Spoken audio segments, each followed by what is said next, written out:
শুটকিগুলো মশলার সাথে ভালো করে ভেজে নিয়েছি। আর কাঁচা মশলার যে কাঁচা স্মেলটা না থাকে।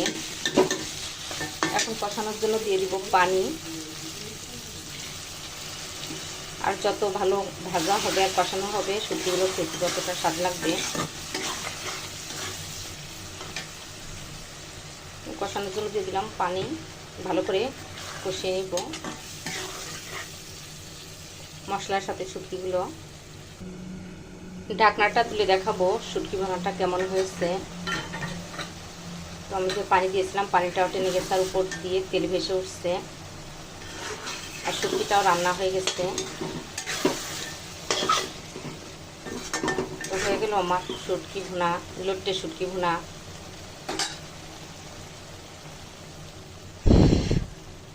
তো আপনারা বাসায় ট্রাই করবেন আর কেমন হলো আমাকে কমেন্টস করে জানাবেন। আমার রেসিপিটি যদি আপনাদের ভালো লাগে আমার চ্যানেলটি সাবস্ক্রাইব করবেন, ফেসবুক পেজটি ফলো করে লাইক দিয়ে সাথে থাকবেন। সবাই ভালো থাকবেন। নতুন নতুন রেসিপি নিয়ে আবার আপনাদের সামনে হাজির হয়ে যাব। আমাদের জন্য দোয়া করবেন। আল্লাহ হাফেজ।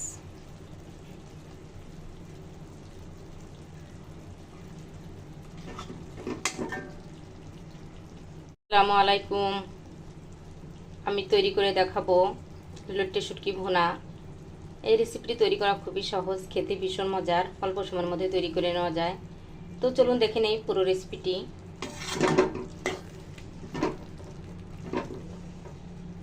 আমি যেভাবে শুটকি ভুনা করি এভাবে ভুনা করলে যারা শুটকি খায় না তারাও খাবে।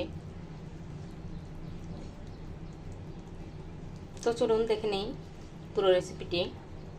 তো এখানে আমি লোট্টে শুটকিটা মাথা পাখনা ফেলে এভাবে টুকরা টুকরা করে কেটে নিয়েছি। আর কেটে তাওয়ায় এভাবে ভালো করে ভেজে নিয়েছি। আর এভাবে ভেজে নিতে যারা লোট্টে শুটকি খায় না তারাও খাবে। তো ভাজা হয়ে গেছে, এখন আমি গরম পানি দিয়ে ভালো করে শুটকিগুলো ধুয়ে নিব।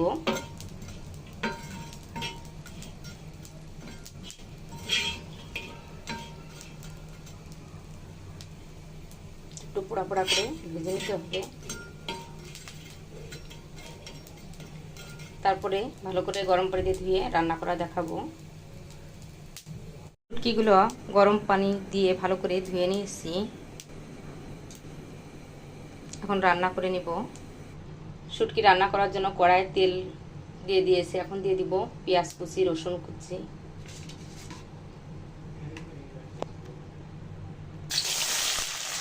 কড়াইয়ে পেঁয়াজ রসুন কুচি দিয়ে দিয়েছি।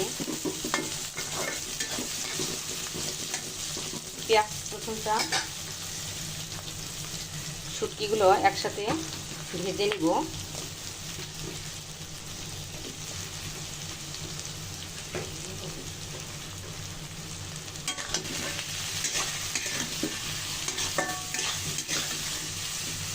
শুটকি রান্নায় পেঁয়াজটা একটু বেশি লাগে।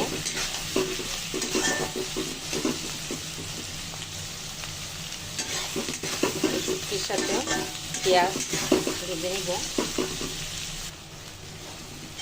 পেঁয়াজ শুটকি ভালো করে ভেজে নিয়েছি তেলে। এখন দিয়ে দিব মশলা। এখানে নিয়েছি আমি রসুন বাটা 1 চামচ, জিরে বাটা 1 চামচ, আদা বাটা 1 চামচ, কাঁচামরিচ,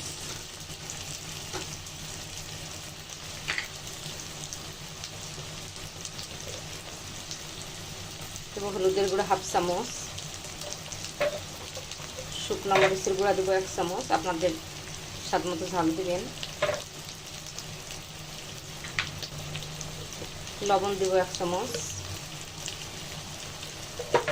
ভালো করে মশলাটা কষিয়ে নিব। মশলাটা শুটকির সাথে ভালো করে ভেজে নিয়েছি।